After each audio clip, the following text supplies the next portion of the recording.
কোরবানির সামনে আসছে, এখন থেকে আমরা একটু পরিবারের সদস্যদেরকে নিয়ে বসি, বাচ্চা সহ ফ্যামিলির সব সদস্যরা একটু বসেন, মশওয়ারায় বসেন, পরামর্শ মজলিসে বসেন, বসে জিজ্ঞাসা করেন আমরা আসলে কোরবানিটা কেন করতেছি। গোশত খাওয়া, ফ্রেশ গোশত আহরণ করা, মানুষের সামনে নিজেদের মুখ উজ্জ্বল করা, কি ধান্দা, উদ্দেশ্য কি? একজন একজন করে সবাই মতামত নেন এবং এটা নিশ্চিত করেন যে আমরা আল্লাহর জন্যই কোরবানি করছি। এটা কিভাবে নিশ্চিত করব?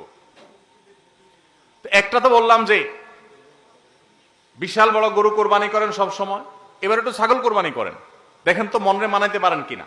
কারণ আপনি বলবেন ভাই গরু কোরবানিতে অনেক টাকা লাগে, ছাগলে তো অনেক কম টাকা লাগে, তাহলে এই কোরবানি ওইটার চাইতে কিভাবে উত্তম হয়? আমি উত্তম বলতেছি না, আমি বলতেছি যে আপনার নফস, আপনার মন মানে কিনা যে আমি গরুর জায়গায় ছাগল কোরবানি করলেও তো হবে, হবে না হবে না? কেউ যদি ছাগল কোরবানি করে তার কোরবানি হবে কি হবে না? হবে।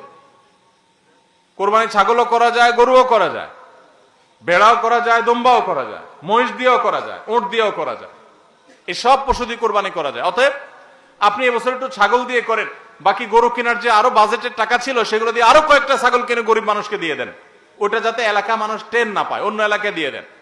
গরুর বাজেটের টাকা দিয়ে একটা ছাগল কিনে বাকি টাকা দিয়ে এরকম ছাগল কিনে মানুষকে দান করে দেন, জবাই করে অন্য মানুষকে গোশত দিয়ে দেন, এলাকা দিলেন না, মানুষ টের পারো না। তাহলে মনকে মানাতে পারেন কিনা দেখেন, এটা হলো অ্যাসিড টেস্ট। আমি বলতেছি না সবসময়, মাঝে মধ্যে এরকম করে দেখেন যে মন মানে কিনা। যদি দেখেন যে না মন মানে, তাহলে আলহামদুলিল্লাহ ভাইরা আমার। আর একই